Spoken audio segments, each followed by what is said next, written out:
قران، حج تمتع اور حج افراد۔ سب سے افضل حج حج قران ہے۔ نبی پاک صلی اللہ علیہ وسلم نے حیات طیبہ میں ایک حج فرمایا اور وہ حج قران تھا۔ البتہ آپ نے بعض صحابہ کرام سے حج تمتع کرایا اور بعض سے افراد، تاکہ تینوں حج کی صورتیں امت کے سامنے آ جائیں اور وہ جو حج کرنا چاہیں کر سکیں۔ پاکستان سے جانے والے حضرات حج تمتع کریں گے، آپ حضرات بھی حج تمتع کریں گے، اسی میں آسانی ہے۔ حج تمتع میں یہ ہوتا ہے کہ پہلے عمرہ کیا جاتا ہے، حج کے دنوں میں پھر حج کا احرام باندھ کر حج کیا جاتا ہے۔ آج کل یہاں سے جانے والے حضرات حج تمتع کریں گے اور مدینہ منورہ سے جو احرام باندھیں گے وہ صرف عمرے کا ہوگا، حج کا نہیں ہوگا۔ یہ بات ذہن نشین فرما لیں۔ زیادہ ضرورت بال صاف کر دینے ہیں، ناخن آپ نے تراش لینے ہیں۔ اسی طرح آپ نے غسل کرنا ہے بنیت سفر، مدینہ منورہ سے آپ بنیت سفر غسل کریں گے۔ توجہ فرمائیں خواتین و حضرات، جب آپ حضرات ذوالحلیفہ بیر علی میقات ہے، میقات میں بے شمار غسل خانے، نہانے کی جگہ ہیں، وہاں جا کر اب آپ حضرات بنیت عمرہ غسل فرمائیں، یہ سنت ہے۔ بنیت عمرہ غسل فرما لیں، یہ سنت ہے، ٹھیک ہے جی۔ غسل کرنے کے بعد اب آپ احرام کی چادریں پہن لیں، اس کو احرام کا لباس کہتے ہیں۔ ایک چادر آپ نیچے بطور تہبند کے باندھ لیں اور دوسری چادر آپ اپنے دونوں کندھوں پر ڈالیں گے۔ احرام باندھنے کا آسان طریقہ یہی ہے، اب اس طرح آپ حضرات احرام کی ایک چادر نیچے باندھ لیں، بالکل آسان ہے۔ اس کو باندھنے کے بعد دوسری چادر آپ اپنے دونوں کندھوں پر ڈال لیں، یہ آپ نے دیکھ لیا، وہ ہے کہ آپ نے احرام کا لباس پہن لیا۔ اس میں احتیاط یہ ہو، یہ جو نیچے چادر آپ نے باندھی ہے یہ ٹخنے سے بھی اوپر ہو اور ناف سے بھی اوپر ہو، ٹخنے ننگے ہوں اور ناف ڈھپی ہوئی ہو۔ ناف ننگ میں شامل ہے، اس کا اظہار، اس کا ننگا ہونا جائز کسی حالت میں بھی نہیں ہے، چیز احتیاط ہونی چاہیے، ٹھیک۔ اب آپ نے احرام کا لباس پہن لیا، اور خواتین بھی ذرا توجہ کریں، وہ بھی بنیت احرام غسل کر لیں۔ غسل کرنے کے بعد خواتین جو لباس پہننا چاہیں پہن سکتی ہیں، بس 3 شرطیں ہیں۔ پہلی شرط یہ ہے کہ وہ لباس ساتر ہو، با پردہ ہو، ہاف بازو نہ ہو، گلا اور کندھا کھلا ہوا ننگا نہ ہو، وہ لباس موٹا ہو، باریک نہ ہو، ٹھیک، اور وہ لباس ڈھیلا ڈھالا ہو، چست نہ ہو۔ یہ 3 چیزیں ہیں۔ خواتین جو لباس پہنے وہ ڈھیلا ڈھالا ہو، ساتر ہو، اور تیسری چیز کیا ہے جی، موٹا ہو، باریک نہ ہو۔ بس خواتین نے احرام کا لباس پہن لیا، اور خواتین سر پر سکارف استعمال کریں، دوپٹہ نہ پہنیں۔ خواتین سر پر سکارف استعمال کریں اور سکارف بھی پہلے سے بنوا لیں اور وہ بالکل ٹائٹ ہو۔ خواتین کا احرام چہرے میں ہوتا ہے، سر کے بالوں کے اگنے کی جو جگہ ہے یہاں سے لے کر تھوڑی کے نیچے تک، یہ چہرہ اس کو کپڑا نہ لگے۔ خواتین جو دوپٹہ باندھتی ہیں نماز کے لیے عام طور پر، وہ اپنے ماتھے پر بل دیتی ہیں، عادت بنی ہوئی ہوتی ہے۔ احرام کی حالت میں جب وہ دوپٹہ باندھیں گی تو یہ بل دیں گی، اور اگر پیشانی کا کچھ حصہ انہوں نے ڈھانپ دیا تو زیادہ دیر تک اگر ڈھپا رہا تو دم کے واجب ہونے کا اندیشہ ہے، اس لیے وہ سکارف استعمال کریں، اور وہ ہو بھی ٹائٹ، بال اگنے کی جگہ تک یہاں اور آگے پیچھے نہ ہو، بالکل تنگ اور سخت ہو۔ سکارف استعمال کر لیں۔ خواتین احرام کے لباس میں بند جوتا بھی پہن سکتی ہیں، موزے اور دستانے بھی پہن سکتی ہیں۔ مرد حضرات دستانے اور موزے نہیں پہن سکتے، اور مرد حضرات بند جوتا بھی نہیں پہن سکتے، ہوائی چپل پہنیں گے۔ اس لیے آپ حضرات ابھی سے ہوائی چپل لے کر اس کو پہن کر چلنے کی مشق کریں، ورنہ پاؤں زخمی ہو جاتا ہے۔ اور پھر آج کل بعض ہوائی چپل ایسے ہیں جو بڑے نرم ہیں، جن سے زخم نہیں ہوتا، چلنے میں آسانی ہوتی ہے، اس کو ذرا تلاش کر لیا جائے۔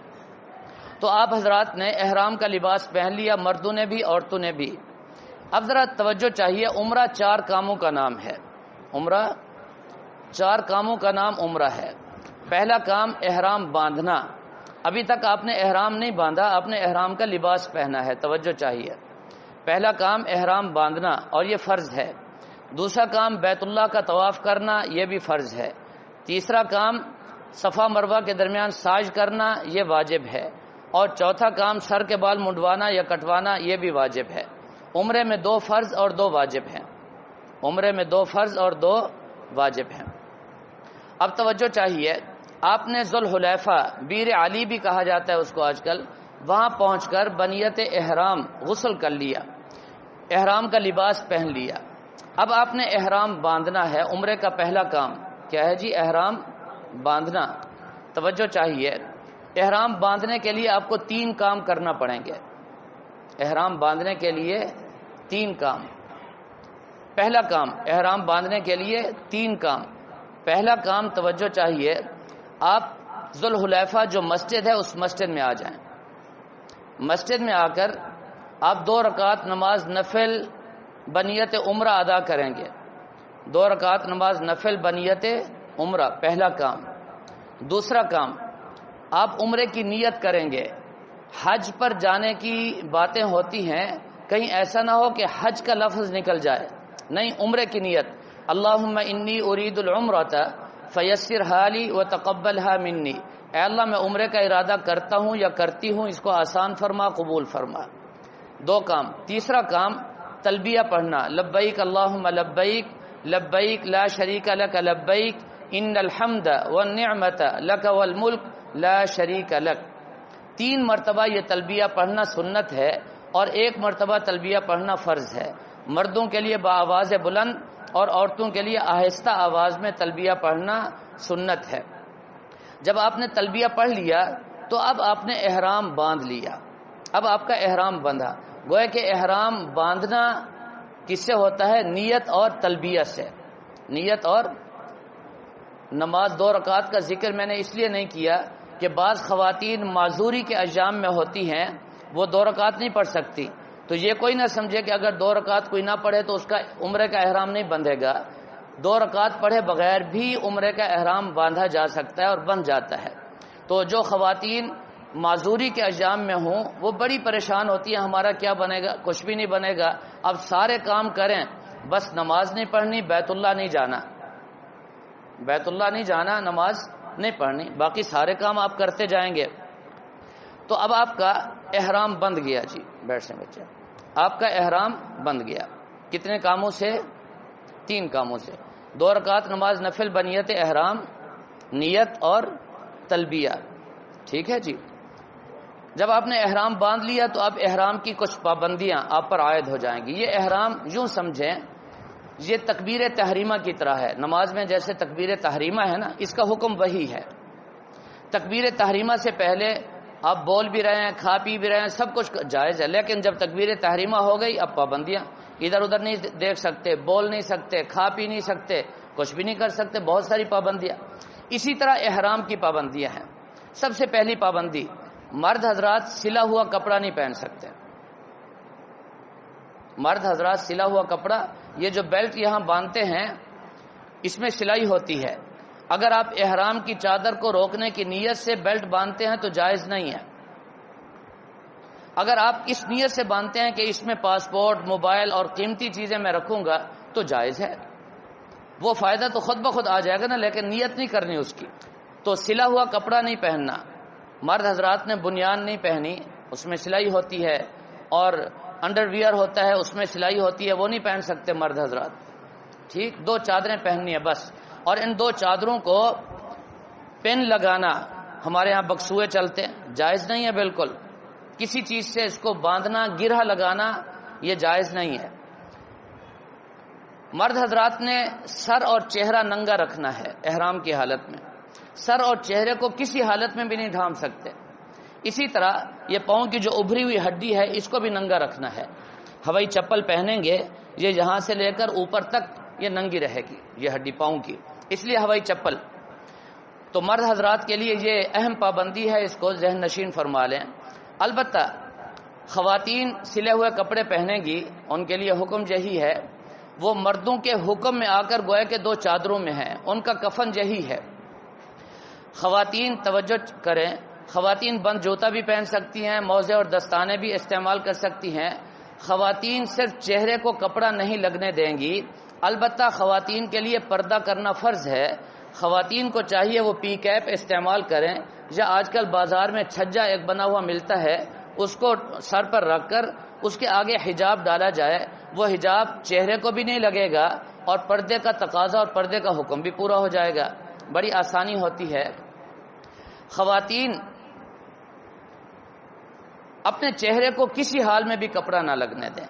البتہ خواتین کے لیے ایک اہم مسئلہ ہے، خواتین توجہ کریں، یہ جو سکارف پہنتی ہیں خواتین، یا آج کل بازار میں بالوں کو باندھنے کے لیے ایک رومال یا ایک ٹوپی نما بنی ہوئی ملتی ہے، وہ جب خواتین باندھ لیتی ہیں تو خواتین یہ سمجھتی ہیں کہ شاید ہمارا احرام سر پر ہے، اور وہ اس کو کسی حال میں نہیں اتارتی، حتیٰ کہ جب وضو کرتی ہیں تو سر کا مسح نہیں کرتی، اوپر سے کر لیتی ہے۔ تو اس طرح اگر کسی خاتون نے کیا تو اس کا وضو نہیں ہوگا، جب وضو نہیں ہوگا تو نماز نہیں ہوگی، طواف نہیں ہوگا، کوئی عبادت قبول نہیں ہوگی۔ سر سے آپ سکارف اور وہ ٹوپی اتاریں، اتار کر کے آپ مسح کریں، اور مسح کرنے کے بعد پھر پہن لیں۔ دوسری پابندی خواتین و حضرات دونوں کے لیے، سر سے لے کر پاؤں تک جسم کے کسی بال کو کاٹنا اکھیڑنا جائز نہیں ہے۔ اس کو بڑے اہتمام سے، جن خواتین کے بال اترتے ہیں وہ سر کا مسح بڑی احتیاط سے کریں، جن حضرات کے داڑھی یا سر کے بال اترتے ہیں تو وہ بھی داڑھی کا خلال احتیاط سے کریں یا چھوڑ دیں، جائز ہے۔ سر کا مسح بھی بڑے آرام سے کریں۔ اسی طرح تیسری پابندی، خواتین و حضرات کے لیے ہاتھ اور پاؤں کے ناخن کاٹنا جائز نہیں ہے کسی صورت میں بھی۔ چوتھی پابندی، خواتین و حضرات کسی قسم کی خوشبو استعمال نہیں کر سکتے، خوشبو والا صابن، خوشبو والا ٹیشو، خوشبو والا تیل، کسی قسم کی خوشبو۔ چنانچہ بیت اللہ کے ارد گرد ہر طرف خوشبو ہی خوشبو ہوتی ہے، وہ استلام نہیں کر سکتے، رکن یمانی کو ہاتھ نہیں لگا سکتے خوشبو کی وجہ سے۔ تو احرام کی حالت میں ہر قسم کی خوشبو سے بچنا ہے۔ پانچویں یا چھٹی پابندی توجہ چاہیے، اگر شوہر اور بیوی اکٹھے ہیں تو اس دیواجی تعلق قائم نہیں کر سکتے، شہوت کی بات نہیں کر سکتے، اور شہوت کے ساتھ ایک دوسرے کو ہاتھ بھی نہیں لگا سکتے، ناجائز اور حرام ہے، اس میں احتیاط بہت ضروری ہے۔ تو یہ چند پابندیاں تھیں احرام کی جو میں نے آپ حضرات کو عرض کر دیں۔ اس کے بعد اب آپ نے احرام باندھ لیا، احرام باندھ لینے کے بعد اب سب سے بڑا عمل، سب سے بڑی نیکی تلبیہ کی کثرت ہے، لبیک اللہم لبیک۔ اب یہ ذکر اذکار سے افضل ہے، سبحان اللہ الحمدللہ کہنے سے افضل لبیک اللہم لبیک ہے، اور اس کی فضیلت آپ حضرات کو معلوم ہے۔ دائیں بائیں آگے پیچھے جتنی بھی مخلوقات ہیں، ساری مخلوق اس حاجی کے ساتھ لبیک اللہم لبیک کہتے ہیں، اور ساری مخلوق دعا کرتی ہے اے اللہ اس کی لبیک کو قبول فرما۔ وہاں آپ انتظار گاہ میں بیٹھے ہیں، لبیک، جہاز پر چڑھ رہے ہیں، لبیک، جہاز پر بیٹھ رہے ہیں، لبیک، جہاز سے اتر رہے ہیں، لبیک، بس آپ کا ترانہ لبیک، مرد حضرات بآواز بلند اور خواتین آہستہ آواز میں لبیک کہتے ہوئے مکہ مکرمہ پہنچیں گے۔ جب آپ حضرات مکہ مکرمہ پہنچیں تو جلدی نہ کریں آپ حضرات۔ میں نے پچھلے پروگرام میں آپ حضرات کو عرض کیا تھا، دو چیزیں پاکستان چھوڑ کر کے جائیں، ایک جلدی اور دوسرے غصہ۔ جلدی اور غصہ یہ پاکستان چھوڑ کر کے جائیں، اور برائے مہربانی واپس آ کر کے بھی ان دونوں چیزوں کو نہ لیں، بڑی خطرناک ہیں یہ۔ اگر آپ کے پاس جلدی ہے تو آپ کوئی کام بھی نہیں کر سکتے، اگلے سارے مراحل صبر اور تحمل کے ہیں۔ اگر آپ میں غصہ ہے تب بھی آپ آگے نہیں چل سکتے، غصہ نہیں آنا چاہیے، کسی حال میں بھی غصہ نہیں، ٹھیک؟ غصہ اپنے اوپر بھی نہیں۔ آج کل بہت سارے لوگ اپنے اوپر غصہ کھاتے ہیں، جی یہ بھی بڑا خطرناک ہے۔ اپنی بیوی پر بھی نہیں، اپنی بہن پر بھی نہیں، اپنی ماں پر بھی نہیں، اور اپنے بھائی اور اعزا اقربا اور دوست اور گروہ میں جتنے بھی لوگ، کسی پر غصہ نہیں کرنا، سمجھتے ہیں جی؟ اور کسی کی بے عزتی نہیں کرنی۔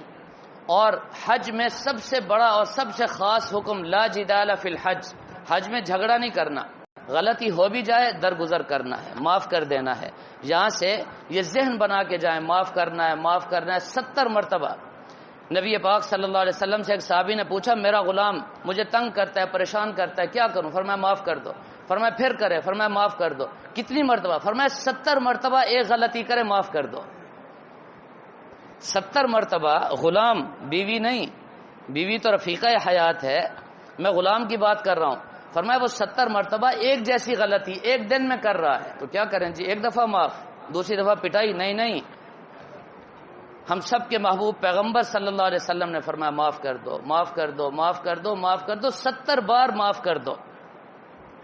اور جو دنیا میں بیوی کو معاف کرے گا نا سیدھا جنت میں جائے گا، اور اس کے بے شمار واقعات ہیں۔ میں نے بیوی کا لفظ اس لیے بولا ہے جی، یہ خاص طور پر اماں کو بھی کچھ نہیں کہہ سکتے، اماں ہے نا جی وہ، تو اماں کا غصہ بھی بیوی پر، بڑے مسائل پیدا ہوتے ہیں وہاں، میرے علم میں ہے۔ تو بہرحال اس کا خاص طور پر آپ حضرات خیال رکھیں گے اور بڑا اہتمام کریں گے کہ ایسی نوبت ہی نہ آنے پائے۔